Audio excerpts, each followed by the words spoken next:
Hi everybody, welcome back to EdPsych. It's been just shy of a week since we've seen you, and we wanted to check in and make sure you know where you're supposed to be and where we're headed for the coming week.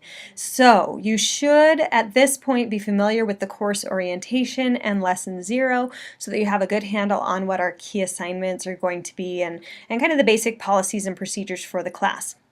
That had a little quiz that went with it, so hopefully all of you got that done. Then tonight, you should be finishing up, if you haven't done it already, both lessons 1 and 12. So let me go through what was required in lesson 1.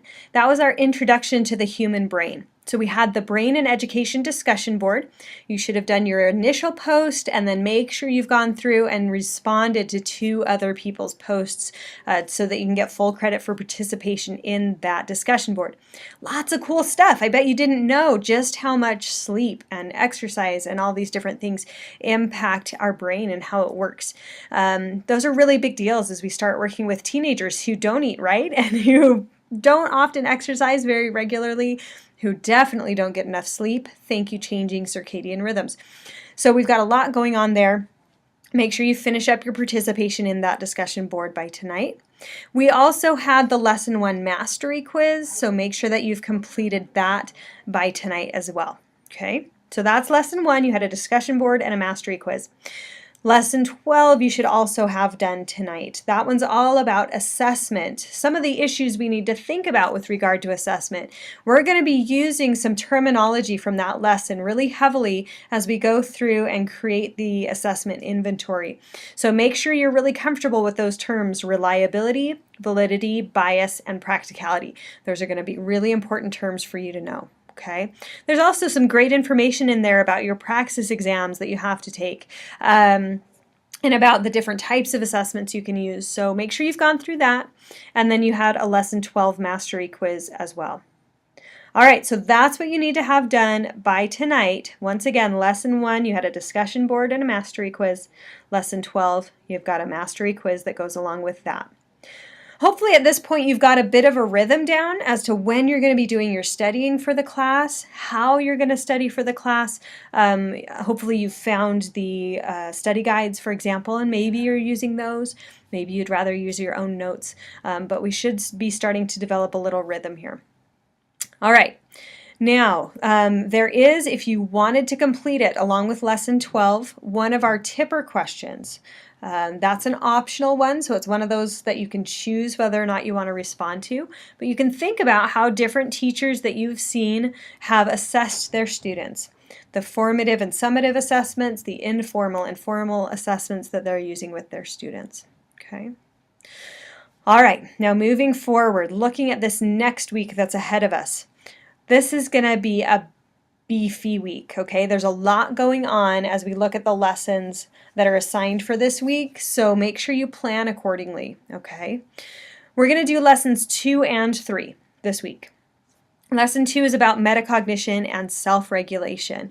One of the most important skills and behaviors and types of knowledge that we can instill in our students, and something that I feel very strongly we need to be addressing outright in our class, not assuming that our kids are developing it or thinking about it. We need to teach this in every single class. Okay, so I hope you'll really look into this topic, take it very seriously. This is lesson 2. Along with that, we have the Developing Metacognition and Self-Regulation discussion board. So there's a discussion board again. Look for due dates as far as when your initial post is due. I think it's Wednesday, and then your follow-up posts. Okay. All right, we're also going to have 2 assessment inventory items that are going to come out of lesson 2.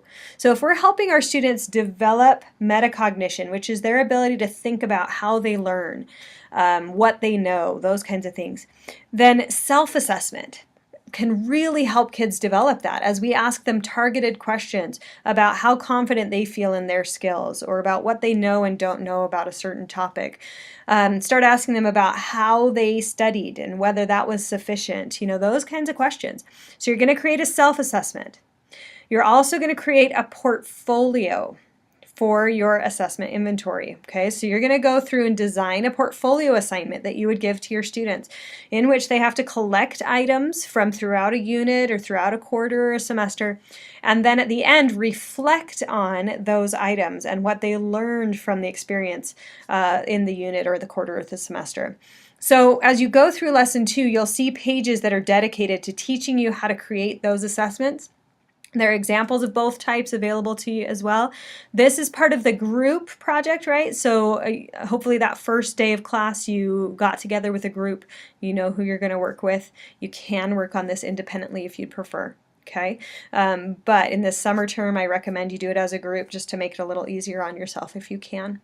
All right, the last thing from lesson 2 is going to be another mastery quiz to make sure you've got some of the basic vocab. So from lesson 2, this is by next Monday night, okay, so you've got a week to do this. You need to have the Developing Metacognition and Self-Regulation discussion board done. You need to create a self-assessment for your assessment inventory, a portfolio for your assessment inventory, and take a mastery quiz. That's just lesson 2. All right, getting into lesson 3. We love summer terms going super fast. Lesson 3 is about theories of intelligence, how we define that word and how that in turn affects how we treat our students. And then how we motivate our students, intelligence and motivation together here. Okay, as secondary educators, motivation, man, that's one of our greatest concerns. So we'll dive into that a little bit. Along with that, it being one of our major concerns, we're going to have a discussion board on it. How can we motivate our students? And in particular, we're going to look at how we can use a theory called self-determination theory to help us motivate those kids and get them excited about what we're doing in class. So you've got that discussion board. I believe your initial post for that is due on Friday, and then you have until next Monday to respond to everybody else. Okay. We are going to have an assessment inventory item that goes along with that as well. One of the things that motivates kids a lot is feeling like they have a voice, some sense of power and control and choice within our classrooms. We call that autonomy. So we want to help them develop that by using a form of assessment called a classroom assessment technique that's targeted toward getting class feedback, allowing the students to say, hey, I really like how you teach when you do these things, or when you do these other things, it really doesn't help me. I need you to maybe change that. Not to say that our kids should be able to dictate everything that happens in our classes, but that they should feel like they have a voice within our classes. So that's what that assessment is like. Again, there's a page in lesson 3 that'll teach you how to do that and give you examples so you know what you're doing. Okay, again, that's part of the assessment inventory, so you may be working in a group on that. And then we've got, at the end of lesson 3, a mastery quiz. Okay, so again, this is a busy one. We know that. Dr. Selland and I are here to answer questions and to help you out, so tackle it confidently, work with your groups, ask when you have questions. Also, I just wanted to let you know that we will be going back through the lesson 1 mastery quiz. Anytime we do open-ended items, there are going to be some glitches in the grading. So we'll go back through and hand grade that last question that has open-ended items, okay? So you'll expect to see your grade to change on that for many of you. All right, I think that's all I have. You're like, I'm so glad you're going to stop talking now because I'm overwhelmed. But you guys can do this. We believe in you. You took summer classes because you're capable of doing work like this. So again, keep us posted if you have questions. We're here for you. And we'll talk to you again soon. Thanks, guys.